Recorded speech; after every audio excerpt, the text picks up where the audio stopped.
The story about Arisman giving himself up is going to be quite interesting because he was denying bail and the appeal for bail has been rejected. Yes. Mm-hmm.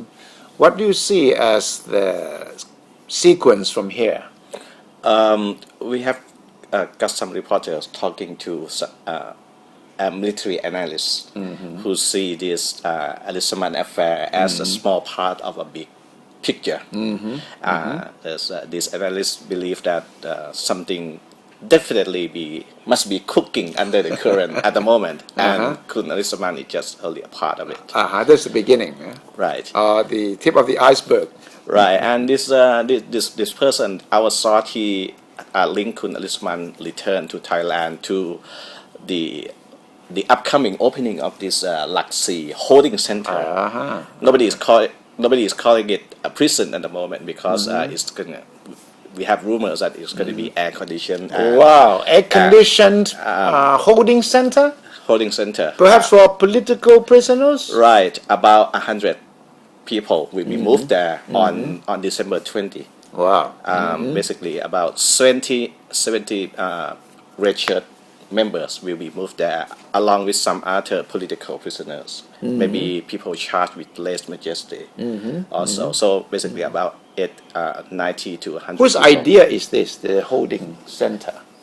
We have, if you remember, some senior official of the Pheu Thai government. We heard about they try to clean up the thing. Yeah. This is a former headquarters of a regional border patrol police. Yes. It's not been used before, and it's going to be turned into sort of not a prison but a holding center.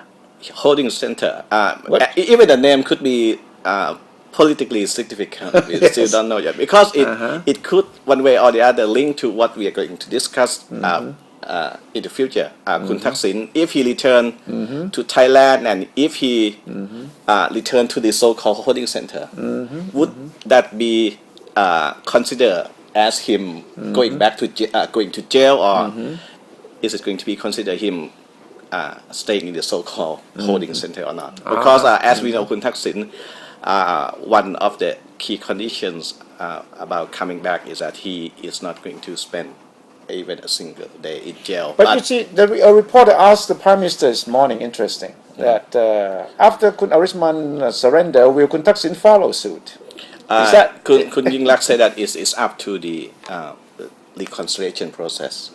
And this also have something to do with the source who talked to our reporter. He said this source expect a few things to happen. Yeah, such as Kun Arisman will spend quite some time in jail.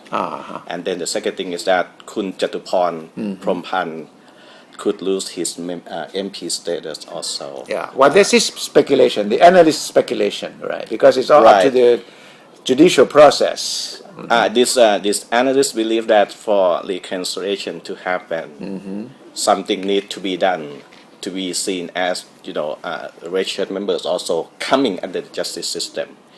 If anyone is going free, if people only wait for amnesty and then only come back after that, it will be seen as the government is doing everything for the red shirt people. But if Kun Jatuporn lose his MP status and if Kun Arisman have to spend weeks or months in jail, they need to be seen to suffer first. Exactly, right, something like that. And then this source also believe that in the next few weeks or even few days, we will see some more people red shirt in people exile coming back to emerging to surrender.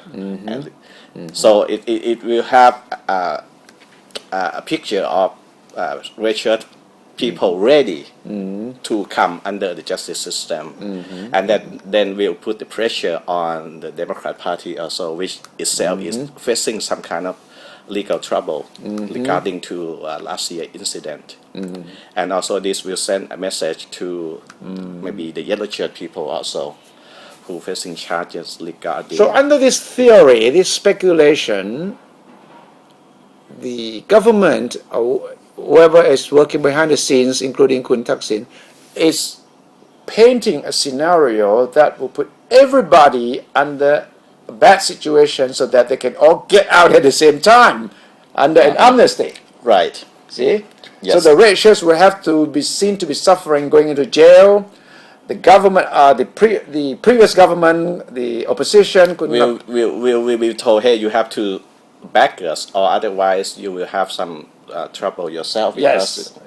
Even the yellow shirts will have to be drawn into this because they have so that the legal give troubles. and take, the trade-off, will have to start somewhere. Right. And then we have some minor obstacles, maybe major. We still don't know yet. Yeah. The first one we discussed many times before. Will the red shirt agree that the military will go scot-free after last year violence? A lot of red shirt people will not be happy about that. Yes. And then there will be issue of Kun Thaksin and his political status, because if an amnesty happen, nobody has discussed it before, but if an amnesty happen, he may be able to return to politics very immediately, right away, because the term amnesty means that everything is forgiven and forgotten. And that could spell some trouble. So let me remind you, this is a conspiracy theory of an analyst, which is interesting but not necessarily true or accurate. But then there are several conspiracy theories going on now. We need to check all of them. And soon enough, we'll find out which conspiracy theory is right. Or whether all this is just pure speculation. The fact remains that nobody really knows what is happening.